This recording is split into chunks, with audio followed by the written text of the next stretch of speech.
Podcast.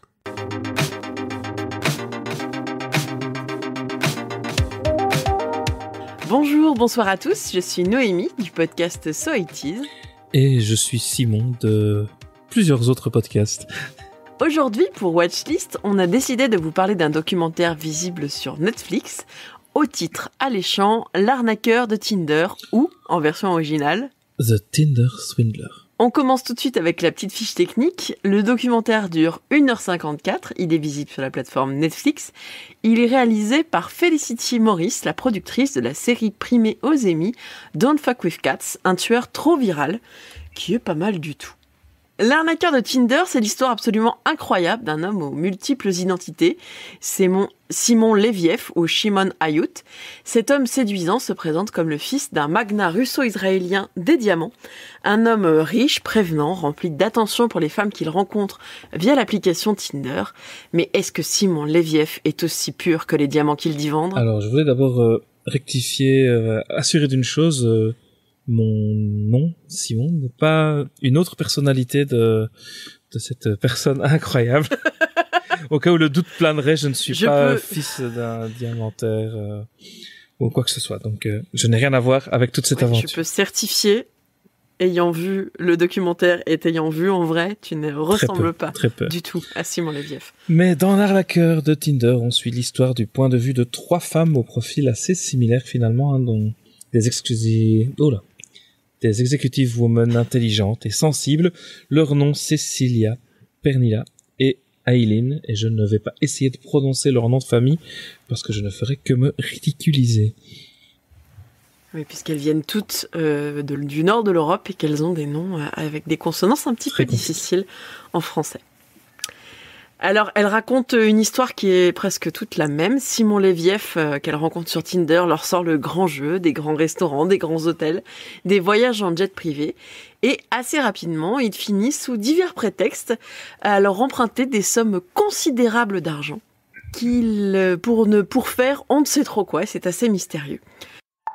You can find a bit of everything on Tinder, but one little swipe can change your life. I only miss you when it rains. When I first talked with Simon, immediately we had a bond. And when I listen to the radio, he was smart and funny and very impulsive. I shared my whole heart with him. And then he asked me if I wanted to travel with him on a private jet. I was like, shit. He took me to a 5-star hotel. He said we had a special connection. It felt like stepping into a movie. And then in the middle of the night, he said there was something he wants to tell me. Alors, qu'est-ce que tu as pensé de ce documentaire, Simon ? J'ai trouvé ça vraiment très très bien foutu.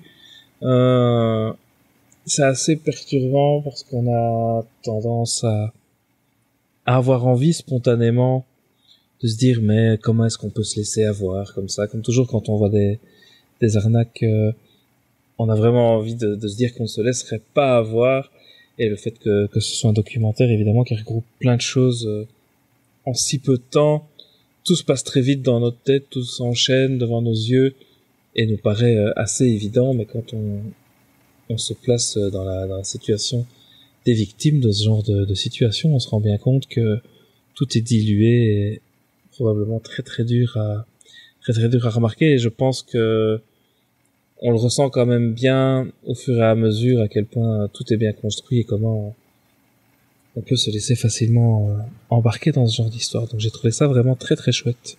C'est sûr qu'il y a une mécanique qui se met en place et on sent très bien comment ces femmes qui sont pas plus bêtes qu'une autre, elles se font avoir parce qu'elles sont amoureuses et que c'est assez humain d'être amoureux quand on est sur Tinder, ou d'avoir envie d'être amoureux.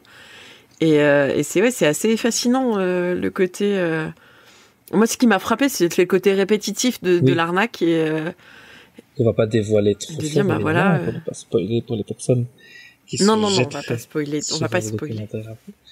Et donc je disais, ce qui est assez intéressant, c'est que ça met vraiment en avant des mécaniques assez courantes sur ce genre d'arnaque, que ce soit dans une relation ou autre type d'arnaque. Ça met vraiment bien en avant tout ce qui est gaslighting, tout ce qui est manipulation, Et même si ça ne l'explique pas trop, on voit bien comment les mécaniques se mettent en place. Du fait qu'il y ait une répétition, on se rend bien compte que c'est une mécanique qui fonctionne et qu'on ne peut pas blâmer les victimes du fait que quelqu'un sache bien utiliser les bonnes méthodes. Donc, je pense que ça, le documentaire fait un bon travail là-dessus pour ne pas trop les victimiser, je pense. Non, et puis c'est vrai que le documentaire rend très très vite le personnage de Simon complètement détestable. Enfin, je pense qu'il est détestable en soi, hein, mais on voit à quel point ce type est un manipulateur qui sait très très bien ce qu'il fait. Il a aucune excuse et aucun... Oui, toutes ses conduites sont faites et il sait très bien ce qu'il fait et il donne aucune chance à ses filles qui prend dans ses filets de façon ultra mécanique. Et c'est assez frappant. Moi, j'étais assez frappée, assez choquée par finalement le nombre de gens qui sont embringués dans cette histoire qui met autour de lui et qui quelque part sont complices de cette arnaque. Oui, et on ne sait pas à quel point les personnes sont conscientes ou pas.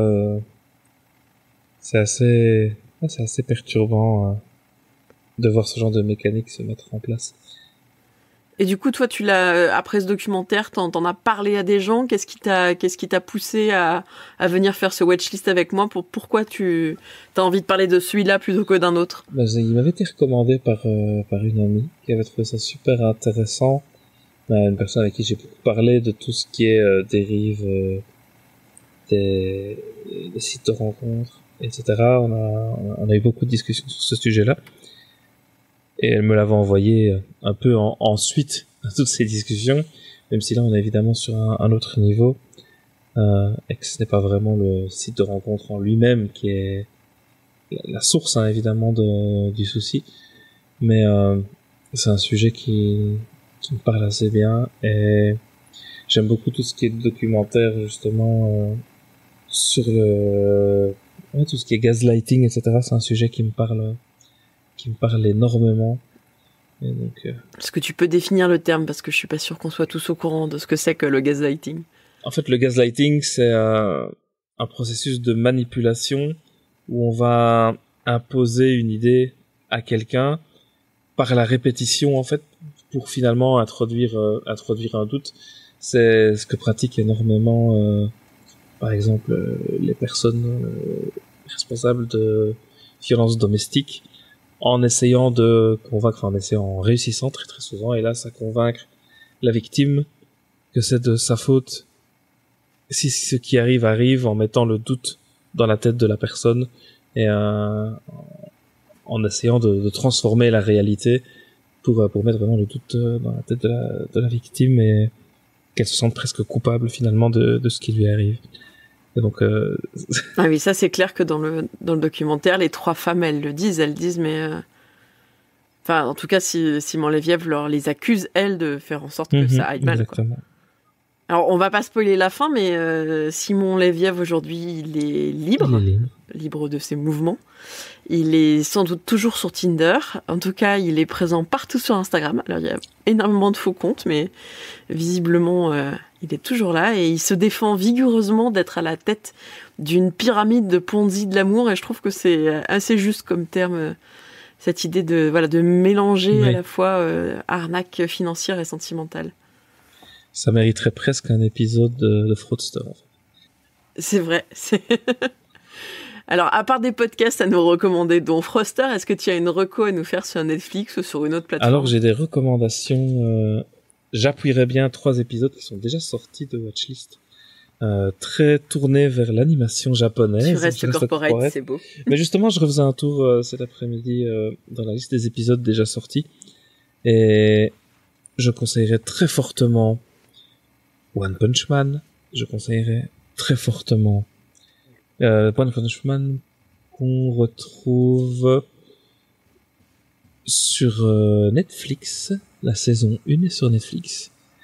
Très bon animé, un peu shonen, mais avec un héros qui commence dès le premier épisode en étant le combattant le plus fort de l'univers et qui tue tous ses ennemis avec un seul coup de poing, ce qui le déprime énormément parce qu'il a l'impression que sa vie n'a plus aucun intérêt, vu qu'il est déjà au top et que plus rien d'amusant ne lui arrivera jamais. Donc très cool. Ensuite, je recommanderai également My Hero Academia, qui est très chouette manga shonen de nouveau, plutôt destiné à un public jeune, qui est assez intéressant, et le papa de Naruto a quand même dit qu'il était content de savoir que la relève était assurée, donc je pense que niveau gage de qualité... Ah, c'est pas mal. C'est quand même pas mal.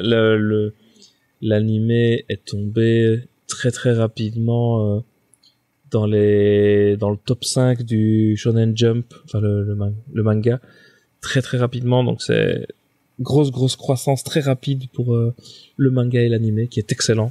On a vu tout ce qui est sorti jusque maintenant, vraiment très cool, et ça c'est également disponible sur Netflix pour les premières saisons, et sur Crunchyroll jusqu'à la saison 5, qui est la dernière sortie. Le best-of pour le moment, ce qui occupe le plus de mon temps. Je suis en train de rattraper l'excellente série Attack on Titan, Shingeki no Kyojin. Je suis en train d'attaquer la dernière saison. Et on regarde ça où ? On regarde ça aussi sur Crunchyroll. Très bien. Où ils ont l'intégralité. Parfait. Et toi, qu'est-ce que tu nous conseilles ? Eh bien moi, juste après l'arnaqueur de Tinder, j'ai binge-watché, mais vraiment en une nuit, Inventing Anna, une mini-série qui est toujours visible sur Netflix et qui est produite par Shonda Rhimes. Alors les productions Rhimes, c'est percutant, c'est addictif, c'est efficace, c'est pas forcément très fin, mais j'ai bien aimé et je trouve que ça fait vraiment le pendant à cette histoire de Simon Leviev, puisque là c'est l'histoire d'une jeune fille qui est une arnaqueuse, qui profite un peu de ses amants, mais surtout qui profite des riches New-Yorkais qui lui font confiance et qui lui donnent des sommes d'argent absolument astronomiques.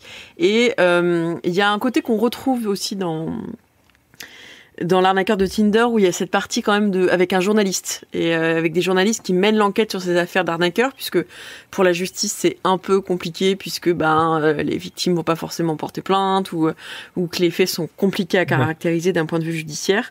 Donc j'aime bien moi ces séries où un journaliste a une place importante. Donc là c'est le cas dans Inventing Anna, et j'ai trouvé ça presque plus intéressant que l'arnaqueur de Tinder, parce que ça interroge plus le capitalisme, la question de l'apparence, et puis le traitement de l'ambition féminine est également, je trouve, plus juste. Dans l'arnaqueur de Tinder, des fois, les femmes, notamment la première victime, sont un peu traitées comme des petites choses fragiles. Et là, le fait que la méchante soit une femme, j'avais trouvé ça vraiment super. Mais c'est pas un documentaire, ça, par contre. C'est une série fiction qui se fait passer pour un espèce de documentaire. Enfin, il joue un petit peu sur le... Il joue complètement sur la limite entre le réel et le mensonge, puisque à chaque début d'épisode, on a un petit disclaimer qui dit que tout est vrai sauf ce qui est faux. Voilà. Et c'est un petit peu le truc qui m'intéressait moins. Pour ça que je me suis pas encore vraiment penché dessus. Le côté fiction m'attire forcément moins que le côté réel, parce que comme on dit souvent, la réalité dépasse la fiction. Je pense que c'est ça. C'est assez vrai dans ce genre. Mais on est sur deux objets télévisuels qui ont une thématique qui est quand même très proche, quoi. Merci à tous et à toutes de nous avoir écoutés. Si vous aimez les podcasts et le label Podcut, vous pouvez nous rejoindre sur notre Patreon et sur le Twitter de Podcast et celui de Watchlist et les nôtres personnels et tout ça. Des bisous et à très bientôt. À bientôt.